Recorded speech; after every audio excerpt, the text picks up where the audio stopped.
خطوات مهمة جدا هتساعدك تخلي ولادك يذاكروا ويجتهدوا. رقم 1، مهم جدا انك تعرفيهم قيمة العلم والمذاكرة، وده مش بيكون عن طريق النصايح والمحاضرات، لا، بيكون عن طريق الأنشطة زي الألعاب، قصص، حواديت، فيديو. بكلمهم بآية قرآنية، بأحاديث، وبطرق كلها مشوقة ومحفزة للأطفال.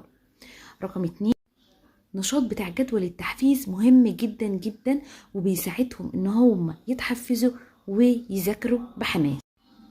رقم 3، مهم قوي انك تخلقي لابنك وتصنعي له هدف خاص بيه هو، مش بيكي انتي. لو قدرتي تعملي ده هيذاكر عشان هو عاوز يوصل لهدفه، مش عشان ماما بتقولي او بتزعقلي. رقم 4، كمان مهم تعملي جدول وروتين خاص بابنك اثناء المذاكره. في الاول هيبقى معترض، لكن مع الوقت هيتعود على الروتين، على الموعد، على الجدول، على الطريقه، وبعد كده هيبقى بالنسبه له اسهل. رقم 5، كمان تقدري تستعيني بنشاط عقد الاتفاق، لانه بيحفز الاطفال جدا جدا، وخصوصا لو سنهم اكبر شويه. لو مش عارفه ازاي تطبقي الانشطه دي، او عاوزه نبعتلك مثال لكل نشاط وطريقه تطبيقه، سيبي كومنت وهنبعتلك كل التفاصيل.